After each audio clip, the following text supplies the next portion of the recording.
오늘 추수감사주일 감사 찬양 이런 제목으로 말씀을 나누고자 합니다. 하나님의 말씀 성경은 감사와 찬양이 모든 사람의 기본적인 삶이어야 한다고 가르치고 있습니다. 온 우주 만물을 창조하신 창조주 하나님께 감사드리며 하나님을 찬양하는 것이 인간의 본분이라는 뜻입니다. 감사하며 찬양하는 것, 찬양으로 감사드리는 것. 성경은 우리에게 이렇게 말씀합니다. 항상 기뻐하라, 쉬지 말고 기도하라, 범사에 감사하라. 우리 교회에서 이 말씀을 이렇게 항상 기뻐하고 항상 기도하고 항상 감사하라. 쉬지 말고 기뻐하고 쉬지 말고 기도하고 쉬지 말고 감사하라. 범사에 기뻐하고 범사에 기도하고 범사에 감사하라. 그렇습니다. 일반적인 세상의 삶이 어떠합니까? 수많은 사람들이 살고 있는 삶의 형태, 그들의 마음가짐, 불평과 원망, 미움과 질투, 시기, 싸움, 죄송합니다, 쌍욕, 험담, 깎아내리기, 비방, 술수, 조롱, 욕심, 일반적인 사람들이 살아가고 있는 삶의 형태가 아닐까요? 성경이 말하고 있는 높은 가치는 이렇게 말합니다. 감사하며 살라고, 기뻐하라고, 이해하고, 용서하고, 사랑하고, 나눠주고, 베풀어주고, 섬기고, 칭찬해주고, 격려해주고, 충성하며 살라고 말하고 있습니다. 사실 이 단어 하나하나가 한두 시간에 설명될 수 있는 단어가 아니지만 굉장히 많은 내용, 이런 내용을 우리가 살아내야 하는데 그렇지 못한 겁니다. 저는 오늘 여러분께 너무나도 익숙한 한 장소로 여러분을 안내해 드리고자 합니다.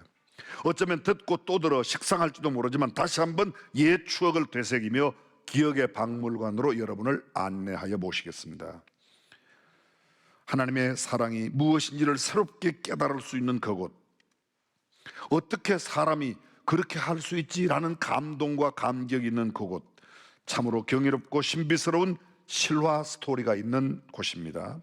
전라남도 여수로 모시고 가겠습니다. 여수에 가면 애양원이 있습니다.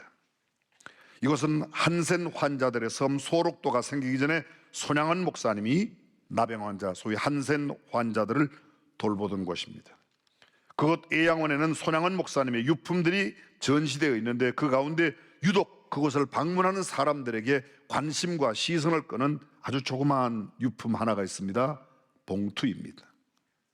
1948년, 그러니까 지금부터 76년 전 손양원 목사님께서 하나님께 바쳤던 감사한금 봉투인데 그 봉투가 많은 사람의 시선과 관심을 모읍니다. 그 봉투에는 이런 글귀가 씌어 있습니다.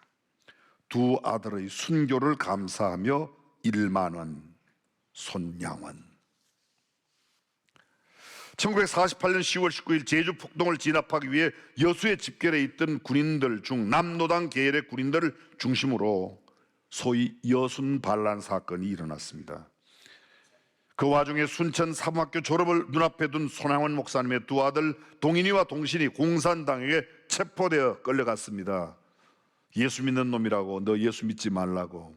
근데 그들은 그곳에서 예수를 믿어야 한다고 총칼을 들이대고 위협하는 그들에게 복음을 전합니다. 순간 날아오는 총탄에 의해서 그들은 그곳에서 일시에 순교를 당하고 말죠. 그 당시 목사님은 교회에서 기도를 하고 계셨는데 갑작스러운 두 아들의 순교 소식을 접하고 그 자리에서 하나님께 이렇게 기도를 드립니다. 하나님, 뜻이 있어서 제 아들 둘을 불러가신 것으로 믿고 감사합니다. 얼마 후 장례식장에 모인 조객들에게 마지막 가족을 대신해서 감사하는 감사의 시간이 있었습니다. 아니, 답사의 시간이죠. 그는 그곳에서 저와 여러분이 너무나도 잘 알고 있는 10가지 감사, 제가 이 시간에 무슨 답사를 하고 인사를 하겠습니까마는 하나님 앞에 감사하는 마음이 있어서 몇 말씀 드립니다. 첫째, 나 같은 죄인의 혈통에서 순교의 자식을 나게 하시니 감사드립니다. 둘째, 허다한 많은 성도 중에서 이런 보배를 나에게 주셨으니 감사드립니다. 셋째, 삼남 삼녀 중에서 가장 귀여운 맏아들과 둘째 아들을 바치게 하시니 감사드립니다. 넷째, 한나들의 순교도 귀하거늘 하물며 두 아들이 함께 순교했으니 더욱 감사드립니다. 다섯째, 예수 믿고서 와석 종신해도 복이라 했는데 전도하다 총살 순교 당했으니 더욱 감사드립니다. 여섯째, 미국 가려고 준비하던 아들이 미국보다 더 좋은 천국 갔으니 내 마음이 안심되어 더욱 감사드립니다. 일곱째, 내 아들을 죽인 원수를 회개시켜 아들을 삼고자 하는 사랑의 마음을 주신 하나님께 감사드립니다. 여덟 번째, 내 아들의 순교의 열매로서 무수한 천국 열매가 생길 것 믿으면서 감사드립니다. 여덟 번째, 아들의 순교 열매로서 무수한 천국의 열매가. 아홉 번째, 역경 속에서도 하나님의 사랑을 깨닫게 하시고 이길 수 있는 믿음을 주신 하나님께 감사드립니다. 마지막 열 번째, 이렇듯 과분한 축복을 누리게 된 것을 감사드립니다. 1948년 손양원 목사. 두 아들 장례 예배는 아버지 손양원 목사님의 감사의 답사로 눈물 바다를 이루었습니다. 목사님은 슬퍼하는 기색도 없이 장례의 행렬 맨 앞에서 찬양을 했습니다. 영광일세 영광일세 내가 누릴 영광일세 찬송을 불렀습니다. 장례식 후에 감사헌금 이미 밝혀드린 대로 1만 원을 하나님 앞에 드렸습니다. 제가 너무도 궁금해서 1만 원이 어느 정도 되는가, 그때 당시 손양원 목사님의 한 달 사례비가 80원이었습니다. 1년이면 960원, 10년이면 9,600원에 400원 5달, 10년 5개월치 사례비 전액을 하나님께 드렸습니다. 사랑하는 성도 여러분, 오늘 추수감사절인데 우리는 어떤 감사를 주님 앞에 가지고 왔죠? 우리는 어쩌면 너무 형식적으로 살고 있는지도 모르겠습니다. 손양원 목사님 같이 도저히 감사할 수 없고 고통 중에 감사했던 믿음의 선배들, 우리는 얼마든지 만나볼 수 있습니다. 평생 감사라는 책 가운데 일부 편집한 내용을 제가 여러분에게 소개해드렸는데, 우리가 그런 상황에 놓인다면 우리도 역사 속에 거룩한 감사의 삶을 살았던 그런 신실한 사람들처럼 참으로 감사하며 살아갈 수 있을까? 도대체 무엇이 그로 하여금 그러한 감사를 가능하게 했을까요? 무엇이, 왜 그렇게 감사하며 살았는가? 도대체 그 비결이 무언가 하는 겁니다. 서양 격언에 이런 말씀이 있습니다. 이런 말이 있습니다. 세상에 제일 가르치기 어려운 수학 문제는 우리가 받은 복을 세어보고 무엇을 감사해야 할지를 센 수학이 가장 어렵다고 그랬습니다. 은혜는 물에 새기고 원수는 돌에 새긴다는 옛말은 은혜는 잊기 쉽고 감사할 줄 모르면서 원수는 깊이 새겨 모두의 인생을 파괴한다는 뜻입니다. 미국 그리스도 연합교회의 감사 지침서에는 하루에 12번 감사하라는 글이 있습니다. 첫째, 이른 아침 새로운 시간 주심 감사. 둘째, 아침 식사에 음식 주심 감사. 셋째, 일터에 나가며 움직이는 것을 감사. 넷째, 일하면서 일하는 보람의 감사. 다섯 번째, 일하면서 비판 압력 받으면 도전받는다고 해서 감사. 여섯 번째, 일하면서 칭찬받으면 칭찬과 격려를 주셔서 만족함에 감사. 일곱 번째, 점심시간에 대화할 수 있는 친구가 있어 감사. 여덟 번째, 일과 후 작은 성취에 감사. 아홉 번째, 귀가 후 가족을 보며 감사. 열 번째, 신문, 텔레비전을 보며 여가에 감사. 11번째, 침대에 가며 잠을 주심에 감사. 12번째, 꿈속에서도 생명 주신 은혜에 감사. 감옥과 수도원의 차이가 뭐죠? 격리되었다는 면에서는 감옥과 수도원의 차이가 하나도 다른 게 없습니다. 그러나 삶의 태도, 감사와 불평에 따라서 감옥이 수도원이 되고 수도원이 감옥도 얼마든지 될 수 있습니다. 감옥에 수감된 죄수, 외롭고 쓸쓸한 고도에 유배된 죄수라도 감사의 마음을 가지면 그것은 수도원이 될 수 있고, 수도원에 가 있어도 불평과 원망이 가득하면 그것은 감옥이 될 수 있습니다.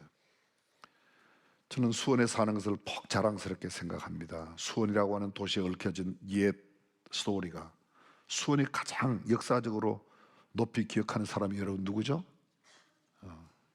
정조대왕, 사도세자, 그죠? 정조대왕의 아버지예요.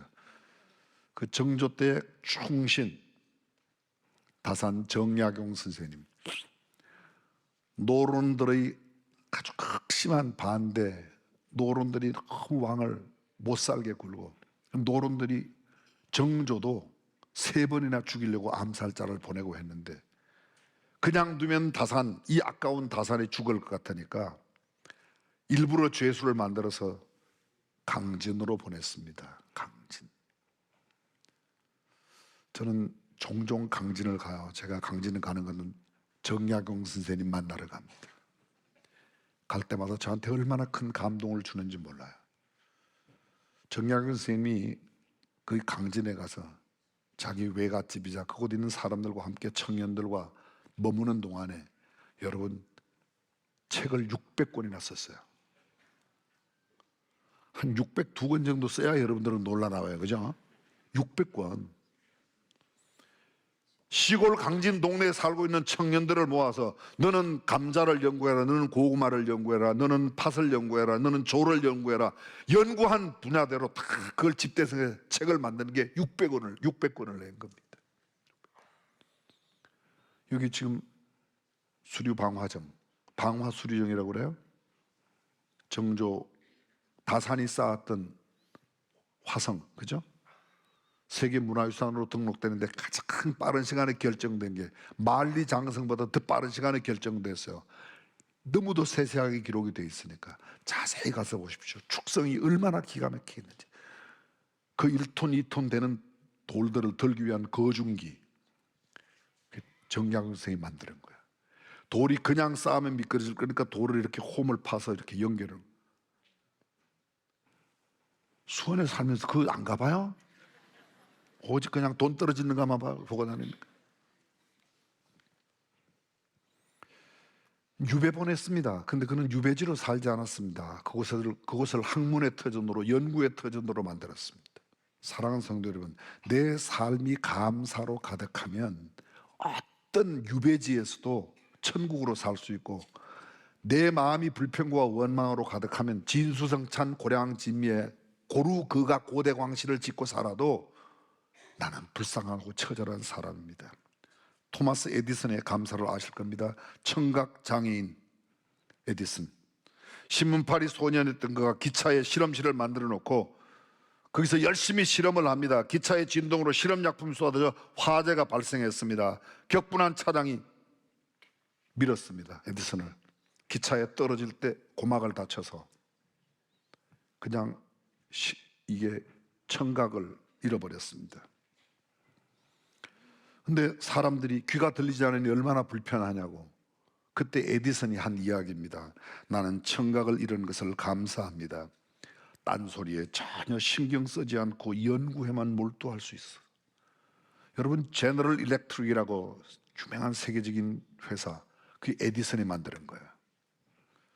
300가지 이상의 발명품을 만들었습니다. 그는 오히려 청각을 잃은 것을 연구에 중요한 도움이었다고 이렇게 이야기하고 있습니다. 영국의 유명한 크렌치 감독은 말합니다. 어떤 사람은 평탄한 인생길에 작은 웅덩이만 있어도 하나님을 원망하고 사람에게 불평한다. 그러나 나는 어두운 인생길에 조그마한 빛만 비추어도 하나님께서 주시는 빛이라고 감사 기도를 드린다.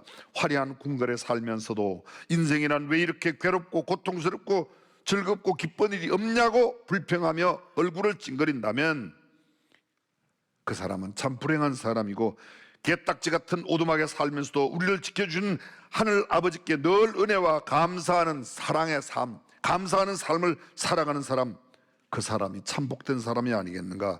여러분은 어디에 속하는지. 사랑하는 성도 여러분, 우리가 왜 감사해야 됩니까?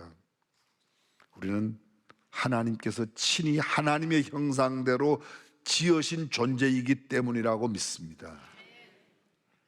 이번에 미국의 트럼프 대통령이 당선되고 일성이 첫 번째 한 이야기가, 엊그제 제가 봉에 참여하신 분들에게 잠깐 소개했는데요. 일성이 뭔가 하면 성경대로 남성 여성 외에 다른 성은 없다. 앞으로 미국의 성가는 남성 여성.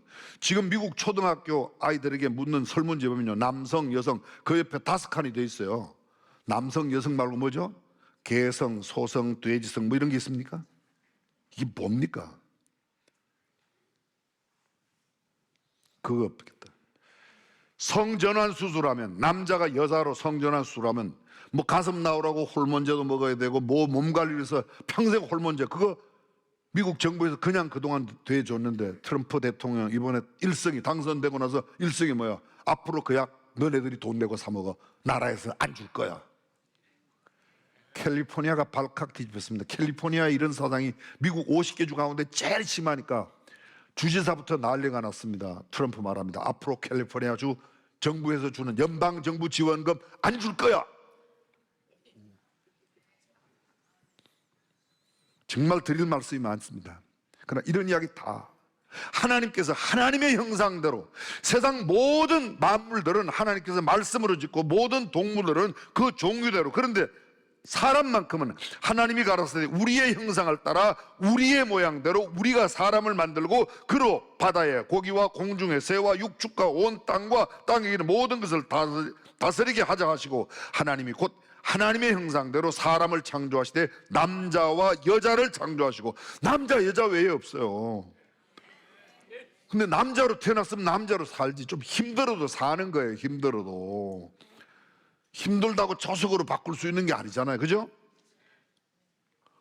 혹시 우리 교회 안에 계시면 빨리 생각을 바꾸시든지, 바꾸세요. 딴 데 가면 곤란하니까 그냥 여기서 바꾸고, 그래도 우리 교회에서 신앙생활 하는 게 올바르고 좋아요.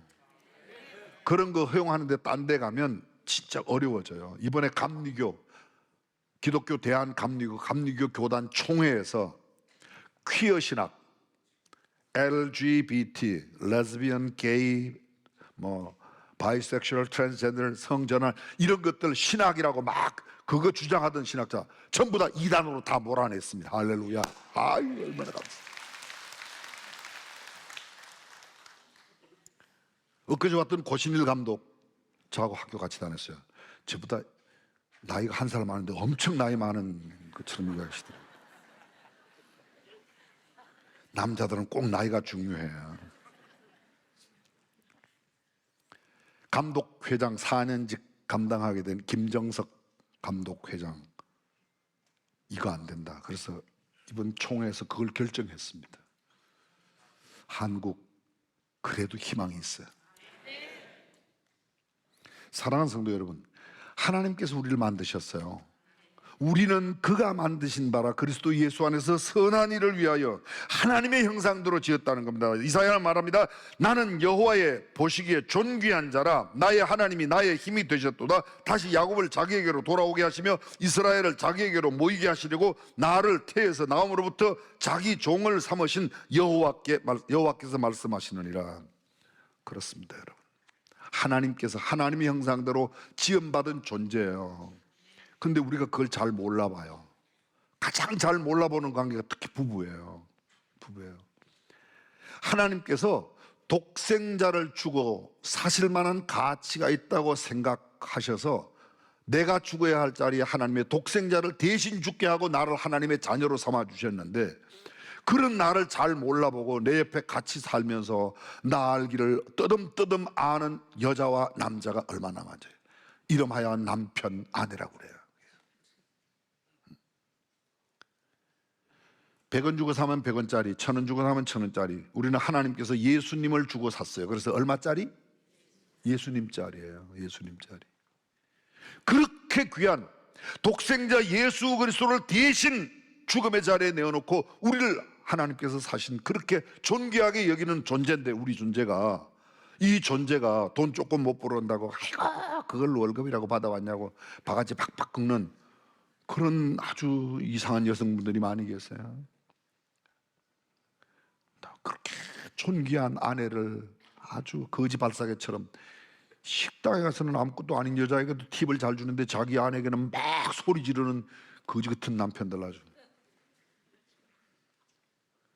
여러분, 가난하든 병들든 어떤 사람이든 그를 존귀하게 여겨야 될 이유가 여기에 있습니다. 하나님의 형상대로 지음받았기 때문에. 아멘. 월급 많이 받아오면 괜찮고 적게 받아오면 아닌가요? 아닙니다. 그렇습니다. 우리 모두가 존귀하다는 사실을 서로 인정하는 것보다 더 귀한 일은 없습니다. 하나님의 자녀가 된 우리들을 하나님께서 그렇게 귀하게 여기는 거로 내가 그런 존재라는 사실을 알고 좀 이렇게 가슴 펴고 멋지게 좀 사셨으면 좋겠어. 여행 가면 뭐 남는 건 사진밖에 없다, 사진밖에 없다. 아니에요. 그냥 가서 혹시 러시아 황실에 들어가게 되거든 황제가 된 기분으로 이렇게 걸어보세요. 이렇게. 저는 북경 만리장성 가가지고요, 제가 마지막 황제라고 생각하고 이렇게 전 세계에 온 관광객들이 지금 나를 위해서 시녀로 지금 활동하구나 이렇게 생각하면 그게 멋있어요. 사진 열심히 찍어와 보세요. 나중에 보면 이 사진 어디서 찍었지? 그거 바로 찍어요. 그냥 가서 거기서 누리고 오세요. 마음껏 거기서 누리고 오면 마음이 편해져. 갔다 오면요, 제가 그래서 여행 갔다 오면 설교를 더 잘하잖아요. 사랑하는 성도 여러분, 우리가 얼마나 존귀한 존재임을 알고 세상 사람들이 어떻게 나를 우습게 아는 것 때문에 흔들리지 말고 감사하며 사시기를 주님의 이름으로 축복합니다. 시간이 너무 다 갔어요. 오늘 성경 본문의 내용이 뭔가 하면 블레셋에 빼앗겼던 언약궤, 하나님 말씀의 언약궤, 그게 돌아왔는데 다윗의 소원은 그 언약궤를 하나님 집에 모시는 건데 모시를 못하는 겁니다. 기럇 야아림이라고 한 아미나답의 집에서 20년 동안 머물러요. 아직도 못 봅니다. 근데 다윗이 왕위에 딱 즉위하자마자 모셔오려고, 그래서 마차에 싣고, 소가 끄는 마차에 싣고 오는데 우사의 타작마당에 왔을 때 그게 소가 날뛰니까 넘어지려고 하다 하니까 우사가 이렇게 갖다 대서 우사가 죽어버렸어요. 그래서 우사가 죽자 그곳에 오벳 에돔이라고 하는 사람의 집에서 석 달 동안 못 오게 됩니다. 실패했습니다. 왜 실패했는가 저도 참 궁금했습니다. 근데 성경을 연구하면서 살폈더니 다른 모든 성막에 관련된 제품이나 이런 것들은 다 마차로 실어낼 수 있어요. 근데 언약궤만큼은 반드시 제사장들이 메고 가야 되는 거예요. 근데 이걸 마차에 싣고 가다 쓰러지려고 그러니까 갖다 대니까 죽어버렸습니다. 오벳 에돔의 집에 석 달을 했습니다. 다윗이 정신을 차리고 다시 보고 사람들을 해서 제사장들을 보내서 그걸 메고 여호와의 집으로 모시고 들어왔어요. 그리고 모시고 들어온 뒤에 아삽이라고 하는 사람을 요사의 말로 바꾸면 교회에 음악 감독을 세웁니다. 음악 감독을 세워 모든 찬양대를 구성하고 악기를 구성해서, 그리고 그날 하나님 앞에 감사의 제사를 드려 번제와 화목제를 드려요. 번제는 온전한 희생을 의미하고 화목제는 하나님과 평화롭게 지내는 것을 이야기하는 겁니다. 그리고 그 제사를 드리고 난 다음에 모든 그 음악을 하는 사람, 악기를 하는 사람도 나팔을 불게 하고 악기를 연주하고 찬양대로 하여금 찬양을 하게 하는 거야. 그 찬양의 내용이 뭔가? 감사. 집에 가서 다시 한번 읽어보죠. 역대상 16장에 감사라는 단어가 계속 나오고 그들이 찬미하였다, 칭송하였다, 찬송하였다 이런 표현들이 계속되고 있습니다. 그 감사 찬송을 드린 거예요. 뭐 때문에? 근데 모든 일 오자마자 언약궤가 돌아오자 성경이 이렇게 합니다. 먼저 우리말로 바꿔볼게요. 제일 먼저 한 일이 뭐예요? 하나님 앞에 감사를 드렸다는 거예요. 지난주 우리가 함께 나누었습니다. 내가 많이 받았기 때문에 감사드리고 무엇을 해준다면 감사, 만약에 드리고 때문에 드리고, 아니 그럼에도 불구하고 아닙니다. 성경이 이렇게 말합니다. 전혀 아직도 복도 못 받았는데도 복 주실 것을 인하여 감사. 그래서 그걸 네 번째 감사라고 그래서 첫 번째는 만약 뭐 해준다면 조건적인 감사, 당신은 누구누구이기 때문에 뭐 해주었기 때문에 이유적인 감사, 때문에 감사, 그럼에도 불구하고 감사. 마지막 네 번째 성경에 말하는 것은 전혀 아무 일도 안 일어났는데도 믿고 감사. 그것을 사람들은 이렇게 표현하더라고요. 아멘 땡스, 아멘 감사라고. 사랑하는 성도 여러분, 내 눈에 보이는 환경과 조건, 상황을 따지지 말고 하나님의 말씀을 전폭적으로 믿고 하나님의 자녀된 구원받은 이것 하나만으로 하나님께서 예비하신 천국의 그 놀라운 미래의 삶을 생각하고, 아니 믿는 자들에게 약속하신 그 복을 생각하고 감사하며 살아가는 저와 여러분이 되시기를 주님의 이름으로 축원합니다.